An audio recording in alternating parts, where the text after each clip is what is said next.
be too deep. I think I'm dying here, man. The Deep Cut Podcast.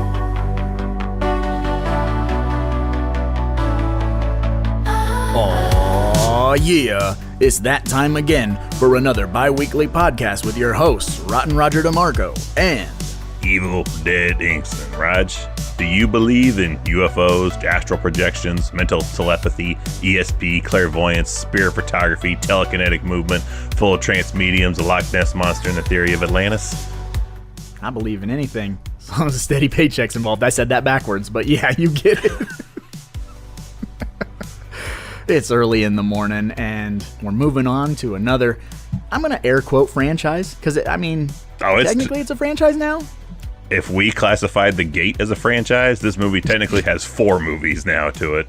Soon to be 5. I guess now, technically, at this time of recording, it is 5. So that's definitely franchise territory. If you're saying this ain't a franchise, you got to say shit like Phantasm isn't a franchise. So I guess, yeah, we have 4 actual canonical Ghostbusters films. So we're on Ghostbusters 4, and we have a soft reboot. Yeah, we have female a cast. Wild card. Yeah, in the middle. Even if it's a soft reboot, air quotes, still is Ghostbusters enough for me. I know we've talked about that a number of times. A lot of people didn't like that movie, but I think you and I are kind of both in the same boat of Proton Pack, Ecto-1, Ghosts, close enough. It's fine. Yeah. I'll pick it apart in a few weeks.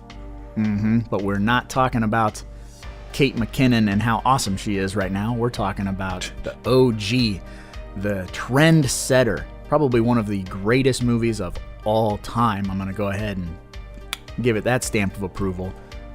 Holy crap. And celebrating this year, 40 years old. We are as old as Ghostbusters. It's true. We are. And I'm an honorary Ghostbuster. That happened on my birthday, so. I got married by a Ghostbuster, so. Yes. That's close enough, yes, I guess. That makes you both honorary Ghostbusters. Yeah. I had a Ghostbuster in matrimonies. With this Proton Pack, I be wed. You want to play some Super Mario Brothers? I pledge to never cross the streams. Yes. Well, I mean, it can get freaky at times. You can cross the streams. You never know what the other's into. Yeah, it's just like Clerks 2, like ass to mouth or crossing the streams. What kind of wild night you plan on having? Crossing the streams in that context feels like water sports. So I'm gonna. You're at Sam's Club buying tarps. I've drank a lot of water for tonight. I am very full bladder full of pee. I hope you're ready. Your ad said wet work. Yes, I piss on people for money. Oh, that'd be a completely different Ghostbusters movie. We're ready to relieve you. Oh, I don't know which one would be the... I don't know, Venkman probably might be the pisser. He might be like, yeah, I'll piss on you for... It's the least amount of work you could imagine. I mean, besides putting the tarp down. I think he would pee on people for pennies on the dollar. He's a skeeve. We've talked about that on our live stream or just any other coverage we've done of Ghostbusters on the 3B Video YouTube channel. And that's the elephant in the room with this movie, so we can't go an hour talking this movie on this podcast without just outing Venkman for being a total perv, which we'll get into. But real quick, Evil, do you want to give the folks out there in internet land a brief plot synopsis, and we'll just get bustin', because bustin' makes us feel good. What happens when 3 scientists that work for a college or college students, that was a discussion last time I watched, are they like students still, or are they fully accredited? I don't know. When 3 scientists get kicked out of college, what do? You make up your own business, sell your family house for 3 times the mortgage rate, and do a lot of frugalist spending, and cozy up to some coworkers who are definitely have glimpses of heroism, but kind of sketchy. And definitely wait till you're way late into your gig of overwhelming work to decide to hire 1 extra person. Yeah, absolutely. And then save the city for the entire city to turn on you in 5 years. and it don't look good. And again, only in the 1980s can you make the EPA a villain character in your film. Absolutely. Like, they are the quintessential good guy, and in this movie, it's so funny that they are the scourge of the earth. Like, Walter oh Peck, God, the EPA. What do they want? Whose balls are they going to break today with their bullshit?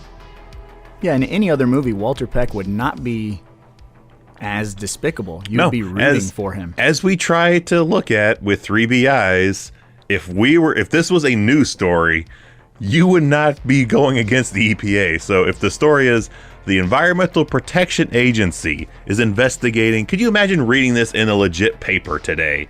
Or hearing it on the news. I was going to say, or I guess that definitely is dating me as well. Reading it on the internet news site that the EPA is investigating a makeshift business that claims to be able to come and eliminate ghosts from your house with laser guns and then lock them up in their containment unit, which is their version of a jailhouse in their business. Essentially place a of nuclear business. bomb. Yeah, which you're not around to watch them, quote unquote, catch these ghosts. They just kind of come in. He explains it pretty well. Like, yeah, they put on an electronic light show, put out noxious gases. I'm like, yeah, that seems more legitimately plausible than all of a sudden there's just a shitload of ghosts to take out in New York City. Nowhere else. It's just 4 Frank Bannisters. They're just hustling. They're all just hustling. But they're still seeing ghosts. I can more go with Walter Peck's, like, these guys are con artists. I would think they're con artists if I heard that in the news. Yeah. We want to believe in everything, but I read that shit in the news, I ain't buying it. Yeah, well, everything that they do is on some sketchy stuff. And in this movie, compared to the soft reboot with the females, we go from them leaving college essentially to them having this equipment. And in the soft reboot, Kate McKinnon kind of builds the equipment, so we kind of get some science-y, this is why this works. But then that alone, I'm throwing in roadblocks. So I'm like, if you're building stuff to make laser guns, essentially, that should put you on a definite FBI watch list for like certain components you're acquiring would definitely throw up red flags. And on top of that, I was asking the wife, and she's like, why are you asking me? I don't know. But I was like, when they were showing off the containment unit for Zedmore, I'm like, how do you get permits and shit to build something like this in New York City? Like, this is a big containment unit that has a lot of electricity and wires and shit all running through it. I'm like, how do you get this approved? Oh, it's all under the table. If people are getting chewed out nowadays for building underground mines in their house, like, how the hell are you building this in the middle of New York City? And no one's the wiser. I don't know how it is where you live, but here we couldn't even put a 50-gallon drum, an empty 50-gallon drum in our backyard and run our drain pipe to it. We cannot collect rainwater legally because they tax water. So, there's fuckery afoot. And one other thing about all of the tech that's invented in this movie, which a lot of it, as a kid, you just let slide. Okay, yeah. Whatever. The one thing, to me, that stands out the most is, which they don't talk about it really until the second movie, when they're in court, but Egon says that the proton packs have a half-life, a power cell of 5,000 years? 5,000 years. So if this dude created a battery that lasts 5,000 years in the basement of a firehouse or wherever he put this together, in Ray's like Tony Stark shit, parents' like kitchen. Tony built this in a cave with scraps. I believe it. Yeah, like you build a battery that lasts 5,000 years, and you're not sponsored by Duracell, or you're not you know what I mean? Trade secrets. Fuck Duracell. You're not all of a sudden the richest person in the fucking world. How's the military not swooping in and claiming all this stuff? Yeah, the eraser gun. You made a rail gun essentially with these things. You have laser guns. Laser guns, and not only is it there, it's the blind eye is turned for all these all the business they're doing in New York. But yeah, the military never they're helping them. They're like, we'll escort you to your next job, sirs. Yeah, the infractions of many are piling up. But these laser guns are so strong that they cut through beams, they cut through whole walls, they cut through everything. And I'm just saying, and he made them in Ray's parents' living room, dining room, wherever the hell they were. It's wicked undersold too, like what they are. Like people do see these things in action, and there's like, damn. And that's about shit. The maid in the hotel almost gets murdered by by friendly fire. What the hell are you doing? And yeah, I quit. I am fucking quitting that job that second. If I have to, if I'm just cleaning rooms and I gotta duck laser fire coming at me, I am not picking that shit up and continuing my work day. No, I am done. And I'm definitely reporting all three of you people to any authority that will listen to me. Also, does it fall under her job now to spackle and fix the walls in the hallway? Oh my gosh. Or maintenance in general? There's like little tiny fires everywhere. That's what I was saying. Like, there's fires everywhere, and they are just walking past them. Yeah, not even like snuffing them out with the glove, you know, like Ben in Night of the Living Dead remake. Yeah, this is like accidentally catches them. I'm thinking like the Dolphin Hotel in 1408. This is operating at least 70-90% capacity. You have small fires going in hallways and in a dining area, and no one is working to put them out at all. The three of you are just, let's just break some more shit. Let's tear up these fire tables. Extinguishers. Yeah, nothing. Like when they're shooting at the bar at Slimer, there's a very active fire behind Spangler. There's a bunch of, highly flammable liquor. Yeah, there's liquor. There's like 70-foot drapes hanging from the windows and all that. Like, there's a lot of things that, like, I'm looking. I'm like, this is Carrie's prom. We're at the beginning of Carrie's prom. Will someone please put that out? Yeah, it's essentially kindling, because I believe when we did our live stream and we kind of broke down the science, which I don't have the numbers in front of me, so Jesus. I'll just make up words. I'll make up words and numbers. I will say, go back to look. One of our first, not live streams, but our first Buddies Forever. We really broke down the science of the third act of this movie. Mm-hmm. And proton packs in general. We were talking about so someone who's listening, if you know the temperature in which an actual laser, the wife had looked it up. She has the numbers. So if you go back and look, the wife looked up the numbers on how hot a laser can get with technology made today, and how hot it would have to be to burn through 100-foot marshmallow man, which words that have cemented in my mind forevermore. When that liquid marshmallow hits Walter Peck from 100 feet in the air, he will be, quote unquote, cremated upon contact. Nothing but boots. Nice dress shoes just melting into the It'd be like probably the H-bomb. You could just see his shadow forever in that street. This marshmallow tastes like Walter Peck. An EPA man died here. You can tell from the shadow. Yeah, his hands up like, left is a bow tie. Yeah. Venkman, I'm sorry. But if a laser, let's just say a nice round number, let's say 1,000 degrees, and you're shooting this willy-nilly in buildings. I'm not even going to get into like the 9/11 conspiracies of like cutting steel beams in half. Oh yeah, I feel it should be like Cyclops. Like it should just keep going for like a mile. Yeah, exactly. And that's kind of a drywall should not stop it. No, and everything, since it's 1,000 degrees, let's say you shoot through a wall, or they're in the hallway when they shoot at Slimer. There's insulation in that wall. So now all that insulation internally is on fire, going up and down through many, many, many floors. Yeah, three buildings. I mean, it's the Towering Inferno. 3 buildings over, some dude's walking to his kitchen, and he just gets cut in half at the waistline from this random laser beam shooting through his house or apartment building. Yeah, there's the B storyline. We need that. Yeah. Some guy you guys are making full of a peanut butter and jelly sandwich. Lasered straight in half. Stubs his toes like, oh gosh, this pain will never end. And it'd be all squiggly too. It wouldn't be like a straight line, because then for whatever reason they can't make the laser shoot straight. It's like a lasso. He's laying next to his legs like Dewey Cox's brother. Wrong tenant died. It is kind of weird. I never really thought about that it's essentially like a spaghetti noodle of a laser. Yeah, it's very uncontrolled. Now, how do you aim? Because it has an iron sight. The proton pack has a sight. Like, you're just kind of firing in the general vicinity. Yeah, and then once it hits a ghost, it kind of just wraps around it. Which Yeah, you really only see them use that on Slimer. Outside of that, it's a weapon against the Stay Puft Marshmallow Man. But really, we only see cooking that dude. Yeah, and the pained look on his face, like, oh, hurts.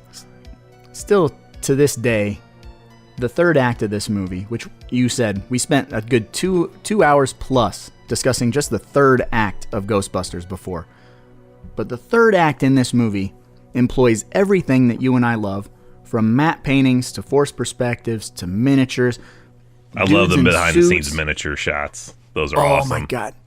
It's so perfect. It blows my mind that something in 1984 can look this good, and we still can't duplicate it. It's 50-50, because that looks amazing.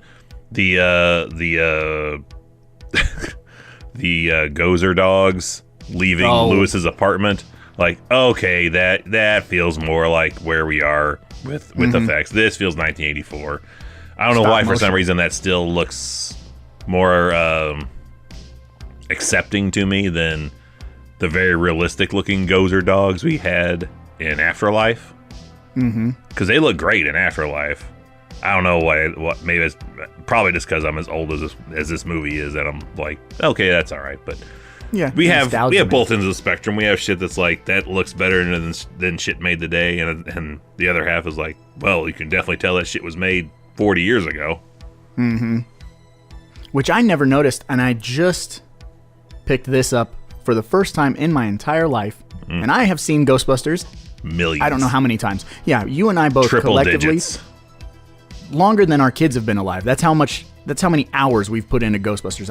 I would wager to bet that we've seen this movie in one facet or another as many hours as our children have been alive.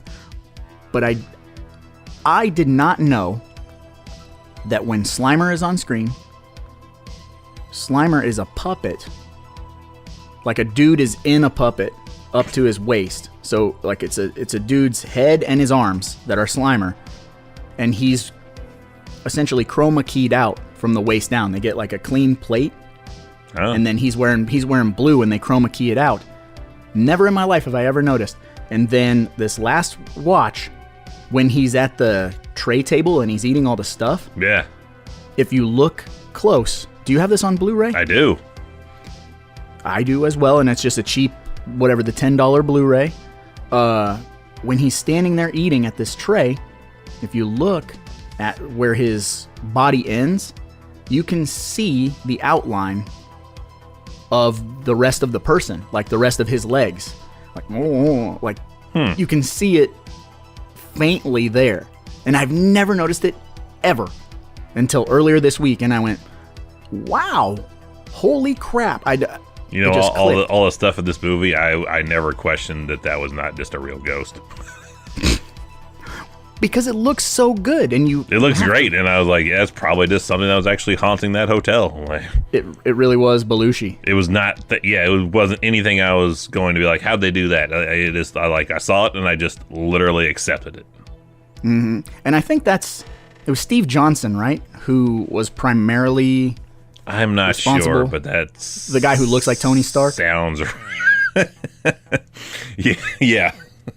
Probably made the proton packs too, which I do like. I've seen behind the scenes of that where they're faking it, and they have little flashlights in the ends of the barrels of the proton packs. That kind of looks funny when they're just like, hit it, and it's like pew pew pew pew, a little just a strobe light effect. But I mean, those, even for like shit drawn in later, those still look as good as anything today. And I wonder if even they still tried to do a variation of that with the proton packs in Afterlife and Frozen Empire. Maybe. It is. It's I suppose it would be essentially like rotoscoping.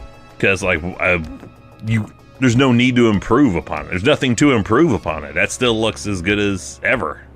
Yeah, it's a flawless design. And the other thing that really works about all their gadgets and gear and whatnot is they feel believable.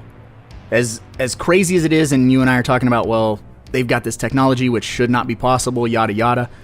But in the movie, when you are watching the movie, it feels real.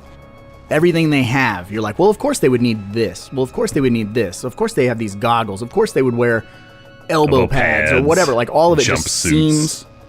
Yeah, it seems correct. Like, everything has a purpose. Like a firefighter. Everything that they have on them, they need for their job. And the Ghostbusters kind of... Nothing goes to waste, and it also creates a very iconic silhouette of a character. It does. It's a very distinguished look, and it's got some lights and things on the back, so those look great, and, in shadow and all that. And yeah, it feels like you could see the electrical tape wrapped around certain things on it, so that gives it a homemade feel. But yeah, I think that's what they were going for with that firefighter kind of look, because it has that kind of appearance with their jumpsuit and elbow pads. Plus, I mean, they're driving the ambulance hearse thing, but it has a very firefighter truck sound to the alarm. I mean, they're literally living in the sound. Yeah, I was wondering kind of that too, rewatching of like what the sound design guy was coming up with the proton pack sounds. Like, I wonder what he used and how he decided this is what it will sound like. That would be an interesting thing to dive into. Yeah, like what because all... the sound design in this movie is chef's kiss. Yeah, everything is plausibly, like, believable to me. Like, that's probably what it would sound like. But yeah, they even have a firehouse, which I love. We always talk about the Ray just destroying, has no negotiating skills at all when it comes to purchasing anything. Not at all. Yeah, Venkman and Spangler are very good about, like, trying to get the most bang for their buck, and Ray just comes in being like, this place is great. Yeah, and they have such a perfect dynamic because Harold Ramis is genuinely the smart one of the group. Venkman's a shyster and a hustler, and in this first movie, Ray's kind of... He's the heart. He's the heart, and he's kind of like the dumber one, essentially. But they don't lean into him being dumb by the second one. By the second one, he's full-blown Harold Ramis's number one dude. I mean, he just shows maybe some signs of, like, childlike innocence about him. Yeah, there you go. That's kind of what he has, because he's also the exact same way when he buys Ecto 1. It rolls in, it looks like shit, and he's running through a list of things that need to be repaired on this car, and Bill Murray just cuts through the bullshit. He's like, how much did you pay for this? He's like, only $4,800.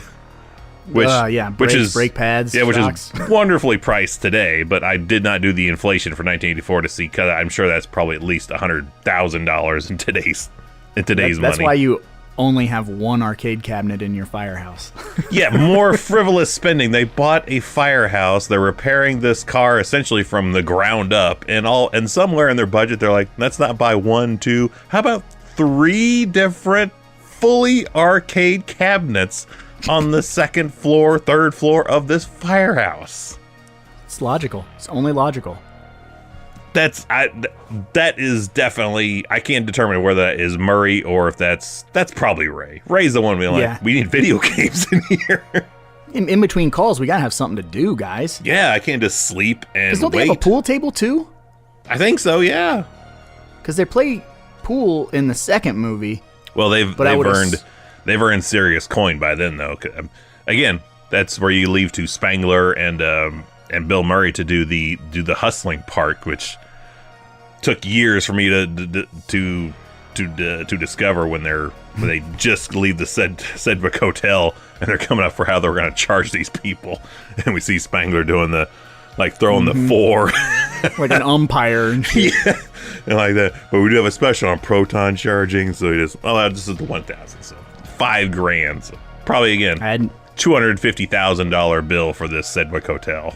Oh yeah, and this is a line that I quote, no joke, on a daily basis, because every time I spend money at a store or whatever, that's my.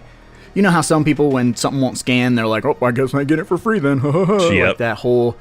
Mine is, no matter what it rings up, I always go, I had no idea it'd be so much. I won't pay it. That's just my thing. $5,000? No. Which I didn't notice for years. That's also the guy that almost kills Roger Cobb in House with the harpoon gun. Oh, nice. The guy running the Sedgwick Hotel there is like, oh yeah, he almost killed Roger Cobb in his basement. With that super sweet V-neck sweater. Oh my gosh, is he so undersell almost murdering someone in that movie? He just goes, doesn't he just go? He laughs. Sorry about that. He has a bigger reaction to having to pay $5,000 to get a ghost out of his hotel than almost committing homicide.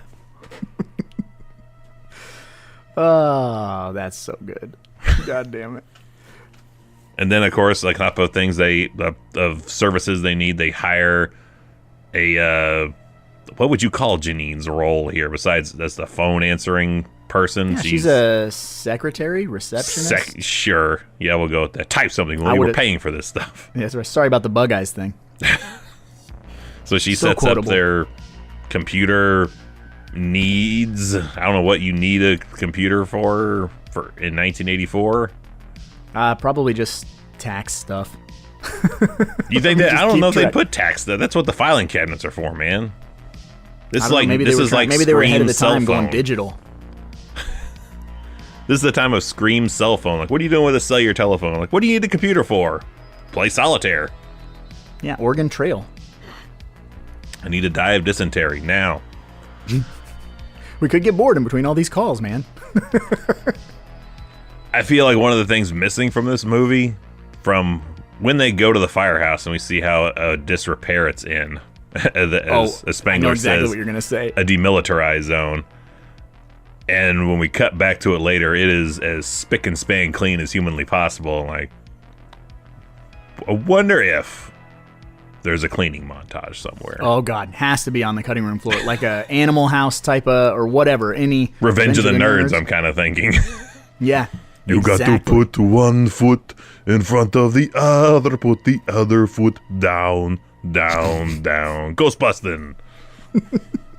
Yeah, we need that. I mean, the movie is over an hour and a half. It's a long one. It don't feel it necessarily. No.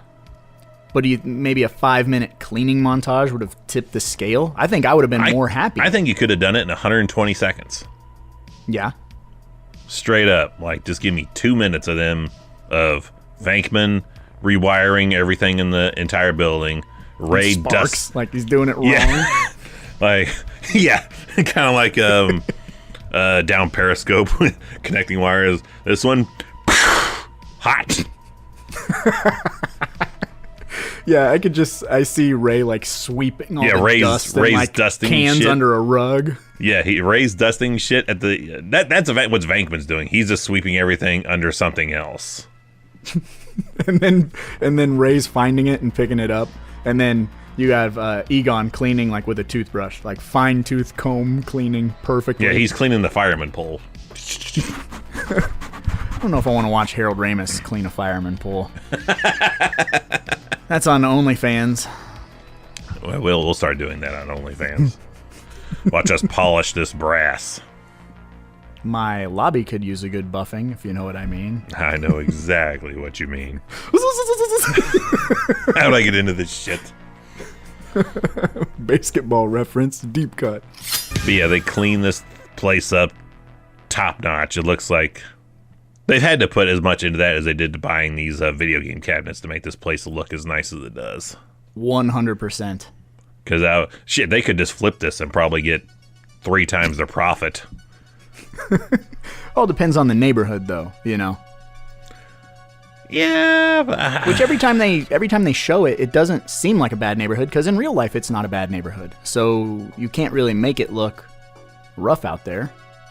Yeah, they Spangler says the demilitarized zone. Like, I've seen worse. I mean, I'm gonna say we've seen a couple. they put some trash around the curb when they have the speeding out the Ecto one when it comes out. They probably didn't do that. That's just New York, dog. Always garbage and then some steam coming from like a manhole somewhere. That's New York, and everything's wet. Yeah, it has to be. Yeah, Catches the light better. It does. It makes the light better, but everything in movies in New York is wet, steamy, and trash. That's the checklist right there. Mm-hmm. You have those three things, well, by golly, we got a New York City movie scene. Damn right. And I feel like these movies, at least the first two, are very New York movies. Oh, New York forward, for sure. Some movies kind of, the location becomes a character. Mm-hmm. And I definitely feel between the architecture and the second one with the Statue of Liberty, kind of the mentality of the people around, like, yeah, this is a very New York, I feel, anyway, this is a very New York movie. I can't say, I've never been there. Frank can probably tell us if Frank is listening. Yeah. Frank Fulci, where you at, dog? Is Ghostbusters a legit New York movie? You let us know. You have Harold Ramis crossing through Central Park, which is an iconic landmark of New York City. You have some of the downtown landscape. The New York Public Library. Skyscape, whatever. Yeah, the public library, all that cool stuff. It has a very visually striking, it commands your attention. And like you said, yeah, it definitely feels New York. It doesn't feel like, this alley is in Vancouver. Which I think the library, once we get into inside shots, that's not the New York Public Library anymore. Which, fuck that library. I would get lost as shit down in this subterranean puzzle maze of literacy down there.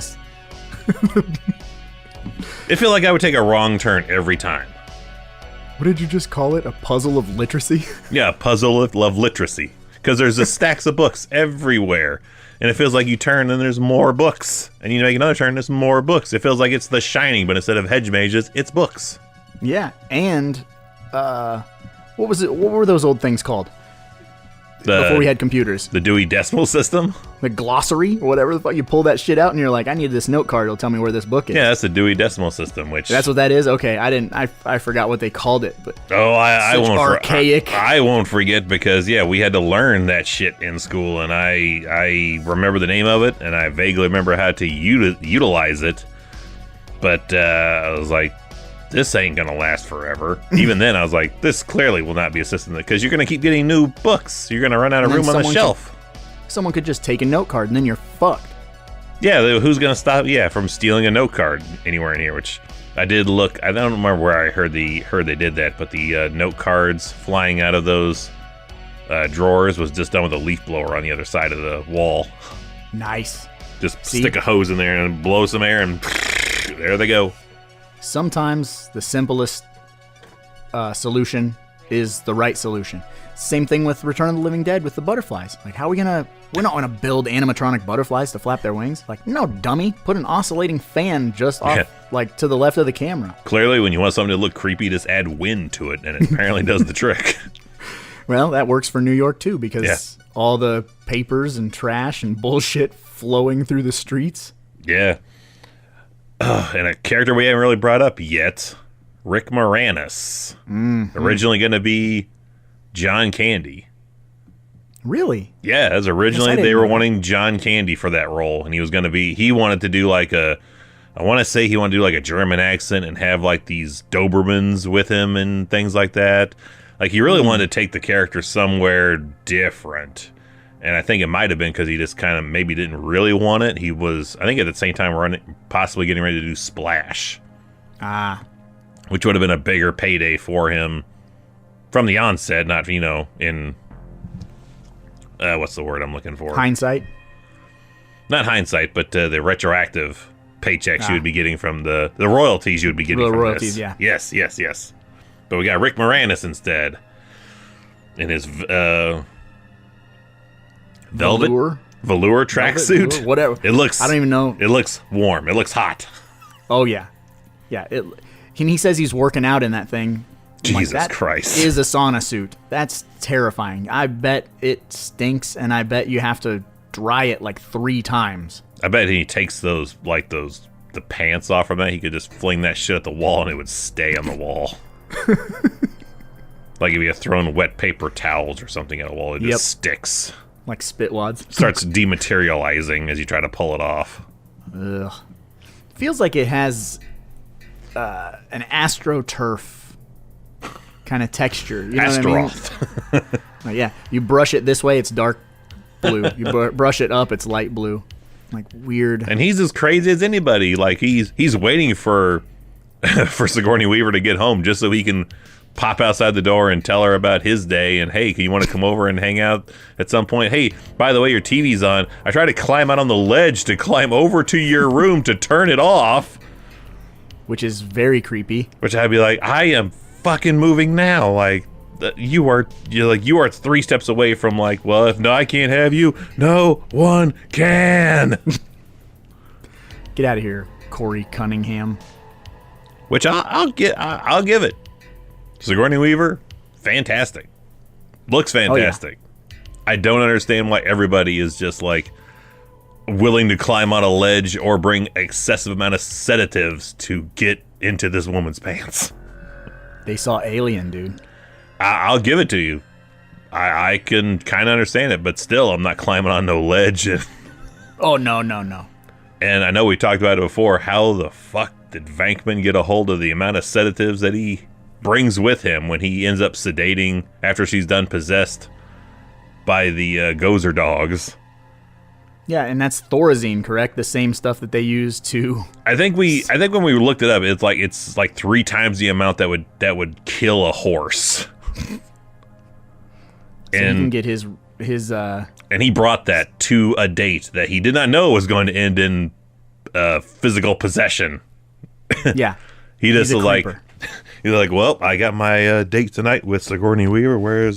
I need my several bottles of Thorazine and a needle. Cue Beastie Boys Brass Monkey. Yeah, like he just lifts his shirt and there's like a SWAT team pack full of shit that he's gonna sedate this woman with. Hey Ed, wanna buy a kilo? Little La Bamba reference, deep cut. Which, where does he get this? Again, unregulated. Like, well, hey man, I'm a scientist. I need 4 bottles of Thorazine, pure. They're not even a real scientist because they got kicked out of school. Hey, he has a degrees in parapsychology and psychology. Give me my Thorazine. I don't know if that works. You just roll up to the Walmart pharmacy like, hey, trust me, man, I'm a scientist. Bring your college degree with you, but like, see this? This is me. I need this for a date. Yes, I have a very important date tonight, and I need I need a shitload of Thorazine in case things go south. I'm still gonna get mine. So, I don't even know if a full hospital would have that much Thorazine. I feel it might, but it might be definitely a floor's worth of a hospital's amount of Thorazine. Yeah, and like you got to put in like a digital key lock, and they open it up, and then you have to sign your name. It's like Mission Impossible. It's like in a weight and temperature controlled room. Yeah, well, so I watch a lot of Forensic Files, and I know you and your wife kind of she sleeps to that shit. I don't, but she sleeps to it. So I'm sure through osmosis, I'm just absorbing that knowledge in the back of my mind. I know that there was one episode where a doctor he stole Thorazine, which you have to, get out of a specific cabinet and write down that it's gone because there was only like 2 vials, and he took 1 vial out without signing for it, and then took some Thorazine out with a needle and then put the vial back, but they could tell that the vial had been poked. As you're telling me this, I'm just assuming full vials. As you're telling me this, I'm just picturing the dude from Nightmare 3, like a full night of clean pharmaceutical meth.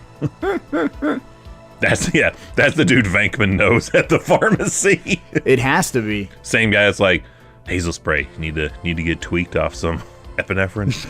Just take some of that nasal spray, dude. A mere 2-3 pounds of that, boom, to the moon. So the bottom line of it all is that Venkman had malicious intent. and I believe you and I and No matter how anyone many, else who we can make listen. yeah, no matter will how much understand. whitewashing you try to give it, like look beyond the pale there, and be like, yeah, he brought that to that date, because I doubt he saw what was going down with the gatekeeper there, and was like, I'll be right back. Yeah.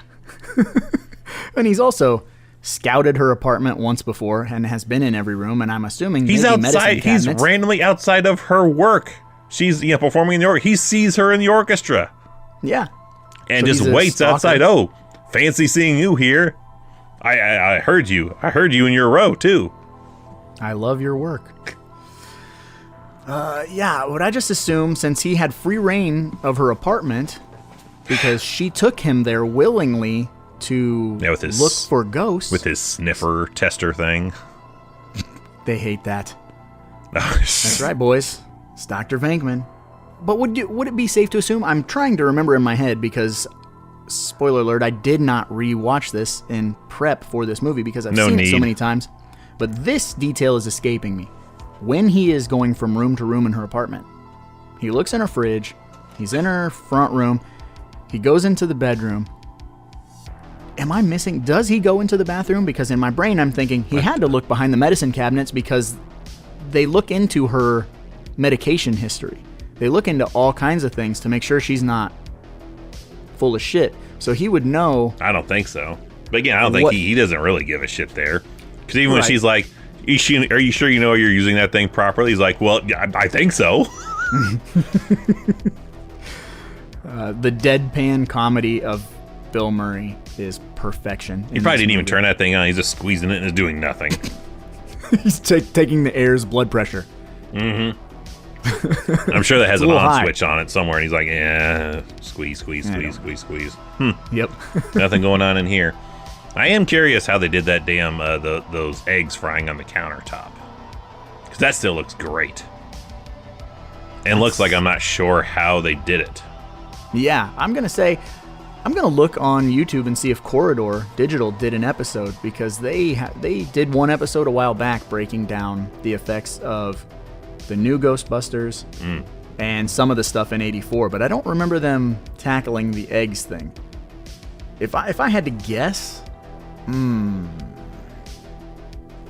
it couldn't just be that countertop is, because there's other hot thing on the plate, but it's- countertop, but I mean, yeah, I guess those right? could be not real. I'm not sure. Like, it's just, it looks like something I'd have to really break down with the Pepe Sylvia string and board kind of thing. We need to scour the interwebs for behind the scenes know-how. Because again, I think that's Steve Johnson. So, and I know he puts out a lot of stuff about how he did certain things. So if it doesn't exist on a special edition Blu-ray or a book or something, there has to be some kind of a book out there that details. Somebody wrote there's something, damn it. Yeah. Crystal Lake Memories and Never Sleep Again, they all have books. Where's the Ghostbusters. Bustin' Makes Me Feel Good novelization that breaks down all the behind-the-scenes know-how and shit? Give it to me. Why don't we have like a 4-hour Ghostbusters documentary? We got Ghost Heads. Yeah, we got Ghost Heads, which is about the fandom of it. But, I wouldn't be surprised with the new movie out now that they try to get some more bang out of that original movie's buck and put out... Well, I might be old school thinking already, like putting out a new disc of new behind the scenes stuff or something like that. Maybe, I don't know. What do you mean a disc? Maybe Netflix or some streaming service, will get a hold of some of the rights and put it up there. I feel like we could see that at Walmart any day now, like cool steelbook. Yeah, of all that behind the scenes stuff that we just haven't gotten yet. Give it, because I'll buy it. There are certain things where I'm like, man, I've already double dipped or triple dipped or quadruple dipped. I don't want to do it again. But then there are certain titles where I'm like, oh yeah, not even a mild hesitation at all to just be like, as soon as I'm done reading the title, I'll be like, yeah, that's it. I'm getting that. And as long as the artwork is good too, because sidebar, Walmart has been putting out all these special edition steelbook Blu-rays, and they put out that Kickboxer one. And that Kickboxer art is so bad that it stopped me from buying it. Street Fighter looked pretty all right. Street Fighter looks killer. And American it has a Psycho bonus looked disc. pretty good too. Yeah, that's the good stuff. But boy, that Kickboxer, where he's like corpse blue. I don't understand. Hey, it's 23 shelves of steelbooks. They ain't all going to be winners. True story. So I know you. We've talked about the other recasting in this movie that almost could have been. When we get to Gozer the Gazarian, it's a European like model with hair done up like I can't remember the lady's name of the time. Someone listening will be like blah blah blah blah blah. But Cyndi Lauper? No. Grace Jones. That's it right there. They're like, they wanted that kind of a look. But the original casting that they were going to do is that was going to be Paul Rubens in a suit. Wow. Maybe we haven't talked about that, because that doesn't ring a bell to me. Really? That's I'm weird. sure we have talked about that. That was the original that they were wanting to get Paul Rubens. Not Pee-wee, but I mean, it's going to be pretty goddamn close to Pee-wee if it's Paul Rubens in a suit. Yeah? That's very strange. Very strange. I have no idea how that would have ended up working out. I prefer what we have, even though she looks like she may be wearing some bubble wrap occasionally. Yeah, it makes me want to take a bubble bath. Yeah. I can smell the Mr. Bubbles coming off of her. It's super cool. She has a very iconic look, and I don't know, it might not have hit right if it was just Paul Rubens you're talking like a business suit, not like, Yeah. oh, that's weird. Yeah. Like some kind of a Bill Nye type of thing. I don't know that works as a villain. Okay, really. well then I know we've definitely talked the other recasting because they originally wanted a fourth comedian in the role of the black Ghostbuster is going to be Eddie Murphy, and in some of the sketches of the some of the scenes that were originally done, you can look and be like, that looks a lot like Eddie Murphy. Eddie Murphy. And we didn't get Eddie Murphy. Instead, we got Ernie Hudson, which he was supposed. They've said he was supposed to have a kind of a military style background, so. He is the combination of, like, if everybody else has a different role, Zeddemore was going to be the strategic military background and Slash the new guys. So they have someone to explain shit to. Yeah, give you the exposition. Yeah, because, like, why would he be explaining how the trap system works to anyone else? He's not showing Janine that shit, so it's like, we need to bring somebody in that we can show stuff to, which... I have a hard time believing they had to put a paper ad out for someone to want this job. All the fame and fortune that they're getting, they're on newspaper magazines. I get to wear a laser. They're talked about on Larry King Live. Principle. They've been interviewed on television. They're in newspapers. They're in magazines. They are very much a commodity. Casey Kasem too, right? Do what? Casey Kasem too, like the radio. Yeah. All this stuff, they're getting a lot of exposure, and they are not getting people banging down the door to be like, "Can I be a Ghostbuster?" They got to put an ad out, and one guy shows up to answer it. Mm-hmm. Or maybe there was a screening process. Maybe everyone else failed the screening process from Janine. So here's one thing about the Winston character. Now, you said that he was supposed to be kind of like a military guy. Yeah. I don't know if that's lost in context or if they changed their mind somewhere. And I think all that military. went out when they were like Eddie Murphy, and then they had probably like that kind of background pre-set up, and then they kind of, and again we've seen that you can see that shit in like the We Hate not the We Hate movies, but the honest trailers on YouTube about they're really kind of trying to phase Ernie Hudson out of being a ghost, even though he comes in over halfway through, he's still a fourth Ghostbuster, but they're really, and then this happens in the second one too, they kind of phase him out of a lot of the cool shots and promotional art for the movie. Like, he's just kind of left the fuck out. Yeah, and I feel it makes more sense in the second one to me because, in my opinion, which could be completely wrong, it's a character trait of Ernie Hudson, which you and I have talked about and we'll get to in 2 weeks. But in this movie, going back to that military aspect, and like you said, if it ended up being changed, which is good, because my overall opinion of Ernie Hudson is he is the most likable because he's the everyman. He is us. He encapsulates us as a Ghostbuster. His whole thing is, man, if I'm getting paid, I'll do this fucking job. I don't care. And when he hears him spouting off a ton of random shit in the jail cell, he's like, no offense, but I'm going to get my own lawyer. I don't know you. And don't lump me in with you crazy white motherfuckers. Yeah, absolutely. But yeah, he's great. And he gets to close the movie out, man. He has the last line of the movie. And he probably has one of the most infamous lines in the movie, or famous lines in the whole movie, is he gets the, I have seen shit that'll turn you white. Nah, I thought you were going to go with the... Oh, no, he doesn't say it's Miller time. That's Venkman. Okay. Yeah, he has the tools, and we have the talent. But he gets to close the movie by saying, I love this town. Yes. So they give him that at least. Like, well, we won't let you be on the poster or the promotional work, but how you like having the last line of the movie? That is so bogus. It's super. To be cast as a Ghostbuster and not be on the cover of the movie. Mm-hmm. Trash. But that being said, that poster, minus Ernie Hudson, iconic. It's a very iconic poster. That's my only complaint I can say about the poster or any of the promotional art. Like, you just needed Ernie. And if you're not going to have any of them on there, like, they have the good alternate poster of just that logo. That is a great logo. That's right up there with 89 Batman. Just put that shit up there. That's the VHS cover, correct? Yeah. Is just put that shit up there. Everyone knows what it means. That's when you got a powerful movie and a force to be reckoned with. If you can just put a symbol in the air, and people are like, oh shit, we know what that is. Yep. Yeah, absolutely. So they definitely did him dirty, and that's not cool.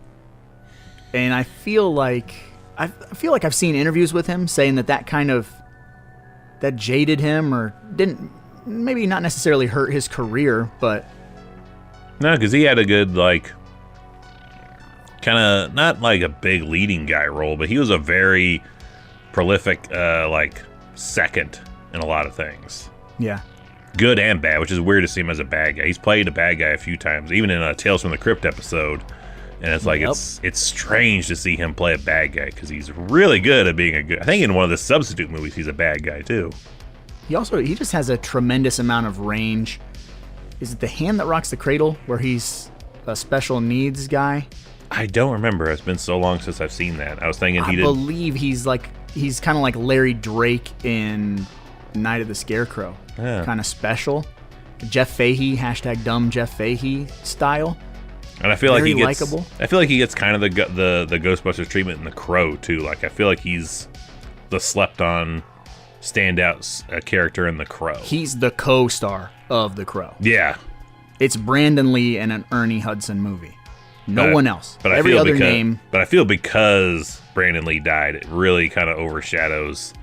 Hey, this movie has a really great performance from Ernie Hudson in it too. Just saying.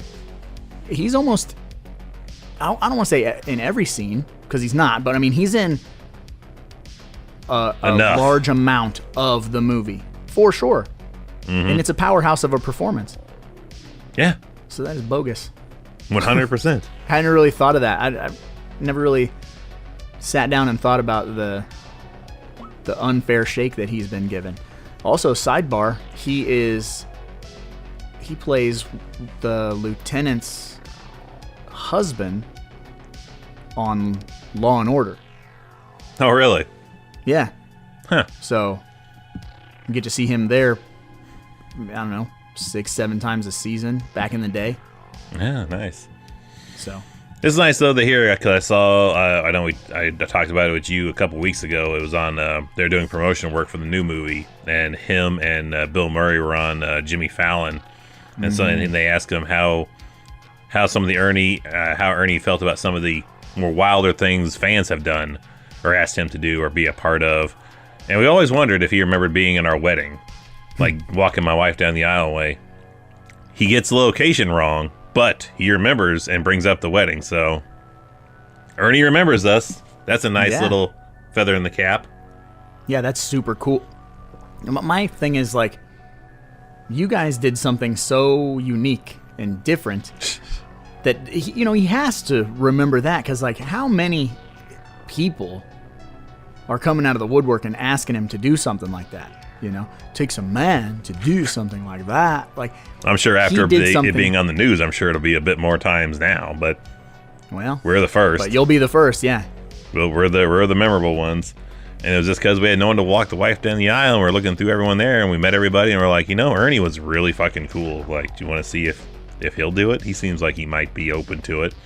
And his idea, by the way, to wear the suit for the ceremony. We were like, you just want to come? He's like, yeah, you want me to wear the Ghostbusters suit and everything? I'm like, sure. Wow.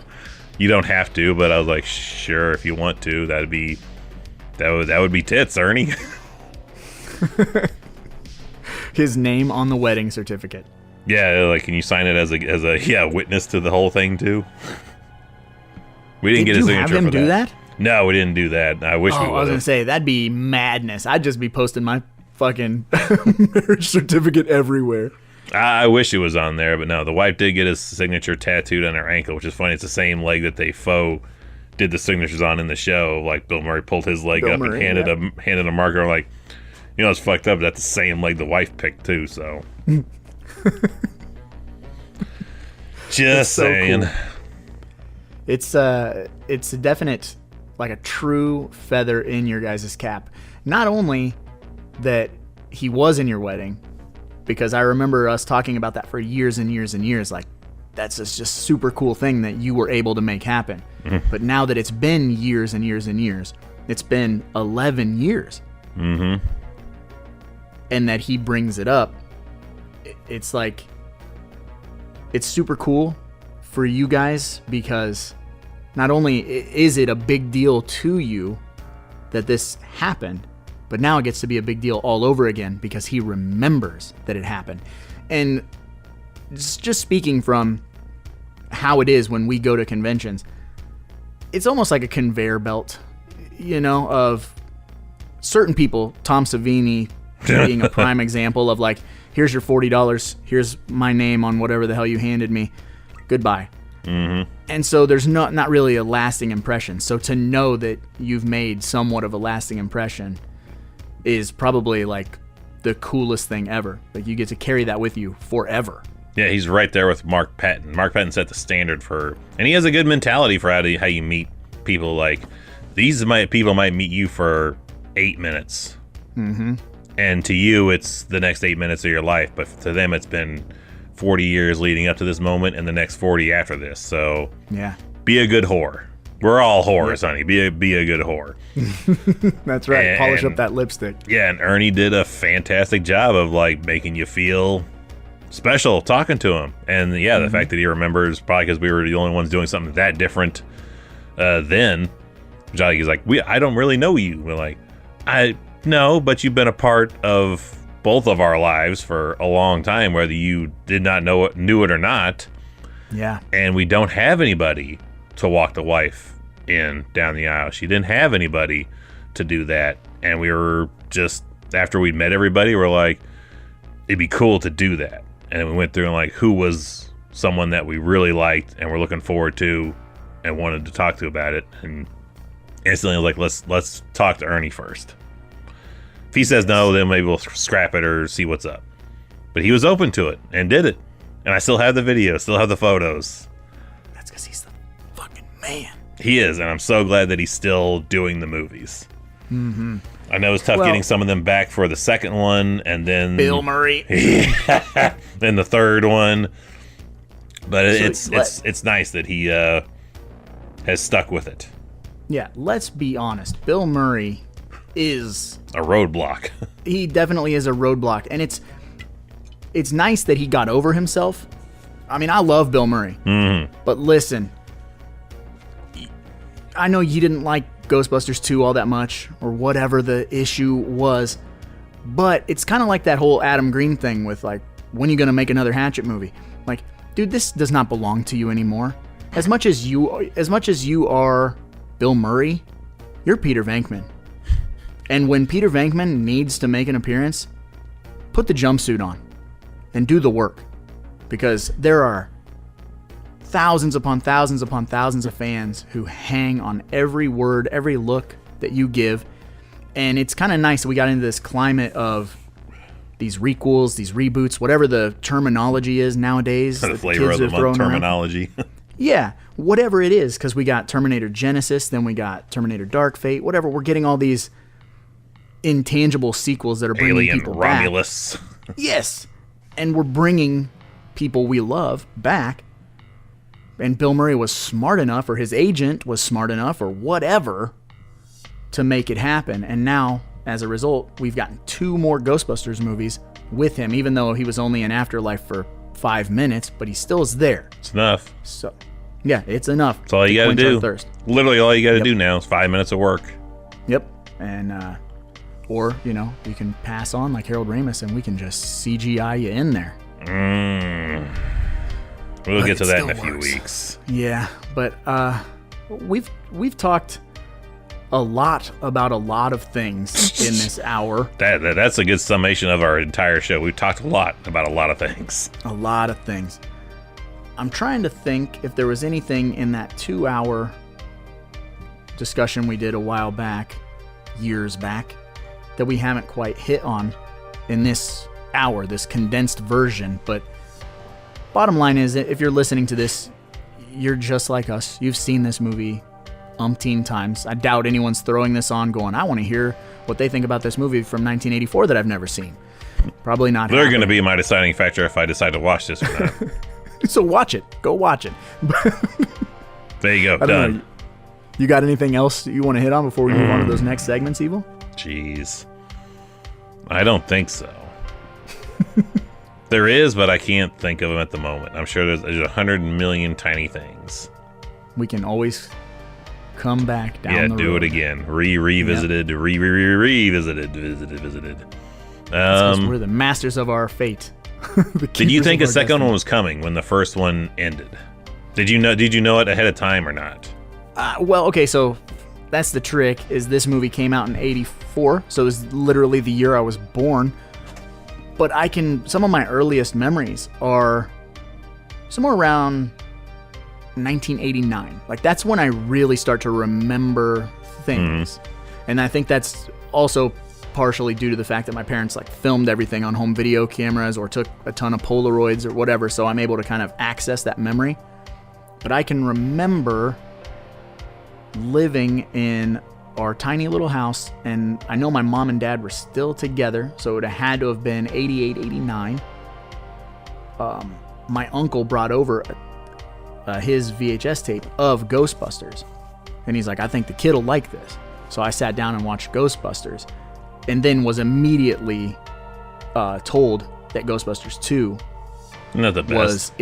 was in theaters. Isn't that the best? You learn about something, and part 2 is in the theaters right now. Yeah, and because since I was so little, I don't really have a true construct of time. So to me, even from being told Ghostbusters 2 is in theaters now, I didn't go see it in theaters. I had to wait until it was out on home video, which was like another 6-7 months, something like that. It was still 89. I know it was 89 when it got that VHS release. But I can remember sitting in my living room and just watching them back to back. But yeah, I knew there was a sequel, but it still, to me, took forever for me to get to see it. Is this the biggest comedy horror movie ever made? In my opinion, yeah. I think it doesn't get much better than this, but also it's a lot of nostalgia. It might not work. I know it's worked for my kids. I know it works for your kids. But who's to say the next generation coming might not? Well, compared to Evil Dead 2 or Army of Darkness, do you think it's the biggest comedy horror movie ever made? As far as popularity, pop culture, groundbreaking, that kind of measurements. Yeah, and clearly a gateway horror film for youngins. Oh yeah, and then you had the best of both worlds too, because you can immediately dive into a cartoon, which had a great animation style and had humor on point, but scary ghosts and monsters. Scariest part of the movie for you as a kid? It's gonna be the chair. Yeah. I really like the skeletal zombie guy driving the cab. Oh, That looks great. But feels American Werewolf in London. yeah, but Fear, yeah, that chair sequence is pretty good. I think also why is sound design, lighting. We got that neon light, we got the fog, we get the sound of like, I don't know, tension. You know what I'm saying? Like the Yeah. door, all these weird noises, and then the growl that comes out kind of when the hands get a hold of her. Ooh wee! I Ooh. mean, it's good. Speaking of which, okay, there's one last thing I got. The bullshit moment for me in the movie, rewatching it this past week. The Your bullshit explosion. moment. The explosion that takes place on the roof of the building. They survived it. It's They an didn't- explosion of epic proportions where they are standing. And they live.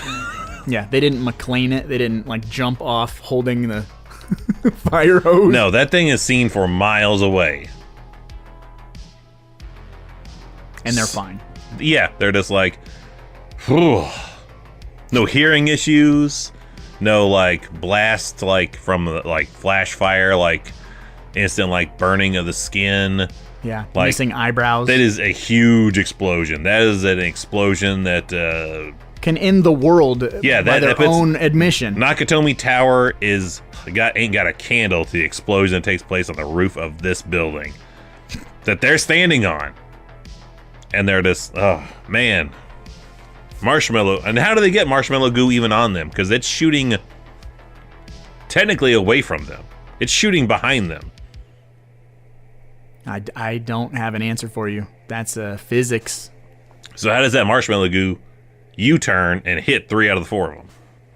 Maybe like they heated up the core of the Marshmallow Man and he exploded outward. You know, marshmallows expand, so coulda. Yeah. I mean, that's just me making shit up. So instead of I'm 100 foot, he's like a 300 foot before he eventually, like a peep in a microwave. Yeah. Yeah, he just goes everywhere. Yep. Looks like, Bustin' makes him feel good. Kingdom of the Spiders. It looks like the town of Kingdom of the Spiders after he blows up. Yeah. Bunch of Okay. stringy. Yeah. But it would be super hot, so it would be like stringy and cutting through stuff. Like You will never not smell that probably for the rest of the time you live in New York City. Like scraping marshmallow goo off the streets for the next 20 years. yeah, smells like burnt marshmallows out here. You would think that the marshmallow strings would be like the net that the Predator shoots in Predator 2. Yeah, it just melts you. Yeah, just cutting right through you. It should. Again, cremation on contact. Walter Peck is a pile of ash covered in marshmallow goo. Yeah, there's nothing left. Yeah, He it- gone. And so he was right. Yeah, he was not wrong. But we'll get to that in 2 weeks when I'm like, wait, everyone thinks they're full of shit? Like, did everyone just forget they seen a 100-foot marshmallow man walking down fucking 5th Avenue, stomping over a church, destroying Real- property? Which, real quick, that must mean that it's time for the Brown Panty Award. Oh, baby. It's time to slip into something a little more comfortable. It's time for the Brown Panty Award. So that means my Brown Panty Award, even though he technically doesn't die, but in our brain he dies. My Brown Panty Award goes to Walter Peck, who is essentially a good guy. He's a good guy in this movie, even though He we is paint the him like a man bad of guy. righteous reason, and there's no reason that actor should always be ridiculed on the streets for having no dick. I've seen it. It's massive. I'm just kidding. Yeah. I don't know. That will follow him the rest of his life. William Atherton, dickless. Yep. You mean the man that tried to save New York City from these con artists, these carny succubuses? Also, Die Hard.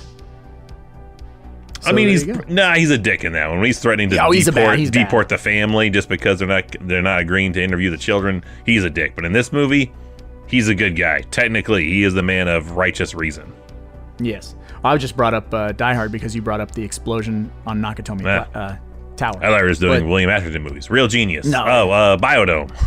name them all. Oh yeah, he is the crazy guy in Biodome. Which we Crazy are scientist. Also. Yeah, he's going full circle. Now he's the crazy scientist man.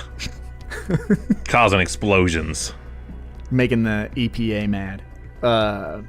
So does he win your Brown Panty Award? No one else really dies. Yeah, nothing. Or does Sigourney Weaver get your Brown Panty Award because she got R-worded? No, if anything, she doesn't get R-worded. She actually R-words Rick Moranis. We see their post-coitus look. Like, she looks like she just wrecked him and left him laying like a slab. On a slab. That is some sexy stuff. Just I don't know what it is about the shoulder hanging out and the kind of translucent shirt and the Translucent. big hair. It looks like some like Kmart like advertisement string or some shit. But for some reason, but full attention. Yes, I am the keymaster. Yeah, holler at your boy. A lot of symbolism there. A gatekeeper. What do? You put a key into a gate to open the. Yeah, it's not lost on us. Hey, where do these stairs go? They go up. I suppose. It's time to move on to the next segment, Evil. So what does that mean? It's time for them Amazon 1-star reviews.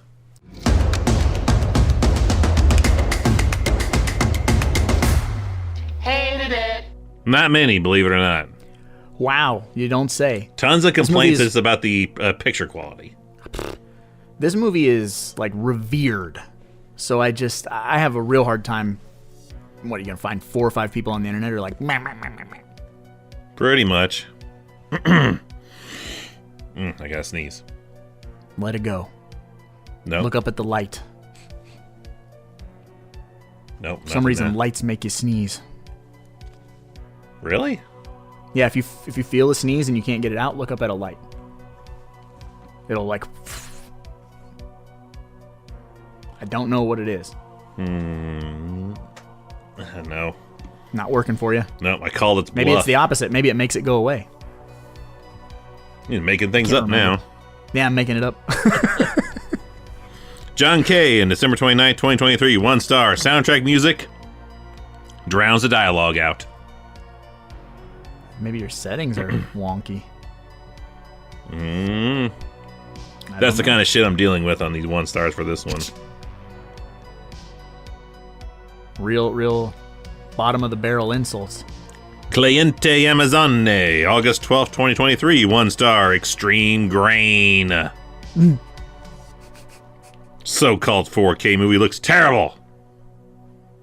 VHS tape looks better than this. You want to throw your money away and be disappointed? Do it. Buy this movie. Get the grainy boy. Did they put a 4K out of this? I think so. I don't know. I just have a cheap Blu-ray. I say news to me. I just have a Blu-ray, yeah. Vincent Catanzaro. Dino Frino. July 5th, 2021.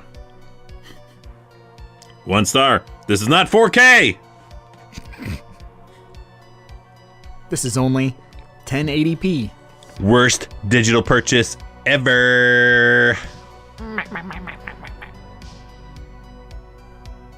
Linda Lane, May 29th, 2022. 1-star, horrible movie. How is this That's ever it? a blockbuster? As much as I love Bill Murray and Dan Aykroyd, Ackroyd. spelled Ackroyd, Ackroyd. Knock. What the hell? Bill Miller's character coming on to an underage, or at least barely of age girl in the beginning scenes. I don't think she's underage. She's a college chick, dude. It earns a 10 out of 10 for creepy cringe factor, which I'll give it to him for his coming on to Sigourney Weaver in her her apartment. and his Thorazine fascination, but his interest in tagging the psychic, which she actually has some psychic abilities. Yeah. If you mean by just guessing random shit and not getting any of them right. Getting a little tired of this. But if she was really psychic, she would be knowing she's just getting played here. The other guy is actually a legit psychic. He is technically, I think, proving the theory right that he is supposedly testing. Couple wavy lines. Statistically, you should have guessed right by now. Yeah. Jesse Love, January 31st, 2021, 1 star. Not happy with it. It skipped Bustin' and stopped. does not make him feel good. Oh, what? It skipped and stopped? Skipped and stopped a bunch. Oh, bummer. Tara, new one. That's great. That is the best name, yeah. Tara, last name new one. That's some Simpsons shit right there. Looking for my mom, new one. First name Tara. I'm looking to Tara, new one. That's a porno name, dude. That's Anybody, fucking Tara, new one. Newcomer, Tara, new one. 1 star, overrated. The name is just the best part of that review. Mm-hmm. I'm stealing that shit. Definitely. I agree. I should have ended with that one. That's real good, dude. Instead, I got Terry here. Terry, new one. Terry on September 8, 2016, 1 star. I still hate the 80s. That was an old bitter man in the 80s. He's still old and bitter. Yeah. Yeah. That's it, though. I can't. Yeah. Tara New One. I gotta call it after that one. I still hate the 80s, though. Oh, boy. Man, I'm literally crying. My face is beet red from Tara New One. Oh, my God. Rondell Del Branch and Tara New One. Yeah, and fucking Smithereens. Fiasco Smithereens. Fiasco Smithereens. We're amassing quite the catalog of aliases. There's your wife's alias right there. Tara New One. Yeah, Tara New One. That's perfect. Mm-hmm. Good God. Well, now that we're done with the internet's vitriol of grainy Blu-rays or 4Ks, what does that mean, Evil? Let's play a game. Not just any game. The game. Time to play the game. Time to play the game. You know about the game, and how you play it. Listen, you smell something? Oh, that's also one of my favorite things to quote from this movie. No joke. There's a million of quotes in this movie. A million. Evil Dead 2 and this movie may be equal. Oh, yeah. The most quotable things on planet Earth. Yes. T-shirt worthy, every one of them. Yes. But that's right. It is time to play the game. And if you're new here, welcome. But you're probably scratching your head asking yourself, what is the game? Well, the game is a deep cut in and of itself where you got to pick a prop from the movie that we are covering. But it can't be a well-known prop. So you got to pick a prop that's weird, different, something strange in the neighborhood. No proton packs, fuckers. No proton pack, no jumpsuit, no Ecto one, no traps. Yeah, that's all BS. Can't have it. Not letting it slide. Pick something weird. Pick something strange. Let us know on the comments on the podcast. Let us know on Discord, Patreon, YouTube, Facebook, wherever you find us. We want to know. So tell us. That being said, Evil. Yes. Even if we can't have the primary go-tos in this movie, there are a billion other oddball things. Part of me really wants the eggs, because we still don't know how they did that. But I think, to appease myself, since I am, as I brought up at the beginning of this podcast, an honorary Ghostbuster, and they don't just print those plaques out for any kid who turns 6, And let me tell you. And you've worked in the private sector. Yeah, they expect results. I know that I'm special, right? I'm a real Ghostbuster. And for me to be a real Ghostbuster, I'm going to need a place to store my real Ghostbuster work gear, my work clothes. So I want one of their wooden closets. Oh, the lockers. Those are great. Yeah, one of their wooden lockers that has their jumpsuits, proton packs, elbow pads, shoes, boots, whatever. I want one of those. I love how they're My getting name on that bad Uber boy. dressed super fast. And Bill Murray could not be bothered with taking his sweet ass time getting dressed in their big sequence there. Yes. Yeah, which is perfect for letting everyone know how much of a slacker he truly is. But I That's have to pretty have good. that locker. I've always liked looking at those too when that sequence happens. I'm like, those are neat. I like those.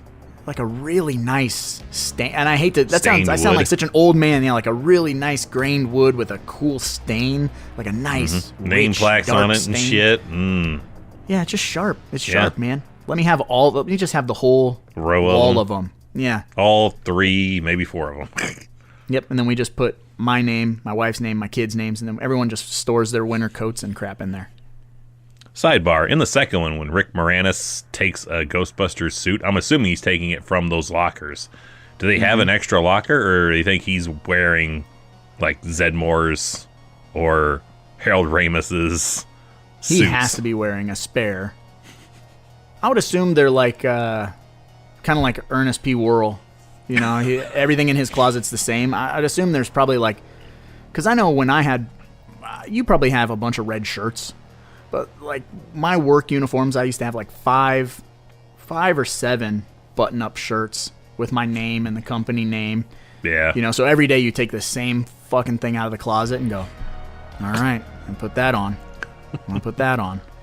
So I'd assume maybe they had 5 or 6, because obviously they're always disgusting when they come home. You know. Oh, They're yeah, always various covered in slime covers all over them. Yeah. He slimed Different- me. Yeah. Which I always feel felt funky. for. I always felt for Bill Murris's back when he's laying there after getting slime like that. Had to fuck his back up something fierce, falling backwards on a nuclear accelerator. Oh yeah, and then like that whole wide shot where he's just like a turtle. Yeah, that's like, I slipped a disc. Oh yeah, his back never recovered. I kind of half expected Harold Ramis to invent a machine like in Batman 66 that you just put the suits on as you're going down the fireman's pole. I thought you were gonna say like out of the proton pack he could push like a little button on the gun and like 2 little legs would pop out and like raise him up like a tripod. Maybe, Like, if you yeah. fall that down could- on your that could- back. yeah, I feel like he would have like inventions for shit like that. Kind of like the Peltzer products, but they actually worked. Yeah, because what do they? I mean, we established they're heavy, but we don't know an actual weight. I'm gonna say 60 pounds. I was gonna say close to 100. I feel like it's probably like the World War II carrying around the flamethrowers. Yeah, yeah, like you're dealing with. Let's say 60 to 100 pounds. 80 at the minimum, right? 'Cause Yeah, it's a big battery, whatever else is in that thing, metal. And if you fall down on your back, how in the ever-loving fuck are you supposed to get up? nope. Roll over to your side and hope you don't pinch like some skin in that bad Underneath boy? it, yeah. Oh, yeah. I got a permanent blood blister on my Which I jelly said roll. is why I'm surprised Ramis didn't invent a bat pole that self-dresses you. It's just a catapult, just flings your clothes at you. At least a breakfast machine or something, like Yeah. like Pee-wee. That seems like very cartoon, like it would be in the cartoon. I'm sure He it seems probably like is. the king of Rube Goldberg machines. Yeah, in the you'll have to cartoon. I don't relook know. through some Donatello kind of shit. Like that has to be in there somewhere. We're in the age of the smart one has to invent wacky, goofy shit that works and doesn't work. But Everything runs off this floppy disk. yeah, don't lose this. This is our crucial element right here. But back to my props, I'm gonna take the stack of books Nice. because all those are attached together. Oh, yeah. That's just one. It's like a house of cards that's all glued together. Those are all attached together. I'm gonna just move that around the house. It's probably hollow on the backside too, so it doesn't weigh 1,000,000 pounds. Yeah, so and then they bring it could up just every do time that. like, symmetrical book stacking. No human being would stack books this way. Exactly. I would have that on the set with me behind me every week. Ah. Ugh. That or, yeah, speaking of ooey gooey, I'd probably take the Twinkie. Oh, yeah. I'm sure that's made Perfect. with enough stuff that it still probably looks exactly the same 40 years later if you didn't eat it. It might have a slight tinge of green, but Maybe it's like a Super Nintendo. Instead of, it kind of gets that off color, but still its base color to it. Like it's still like kind it's of been in yellow. a smoker's house, yeah. Yeah, but it's got like a slight orange tinge to it now. Yeah. And you poke it and it spots it's soft, but in other spots like it's a little bit more resistant. You can poke your finger through a Super Nintendo. You're talking about a Twinkie, but Yeah, I'm thinking, technically, if you push the eject button on a Super Nintendo, yeah. I was or just the thinking, cartridge flap, you can push a finger into a Nintendo. Yeah, you can do that still. I can still make it work. yes. That reference works on both ends. God damn. I'm a Terra new one.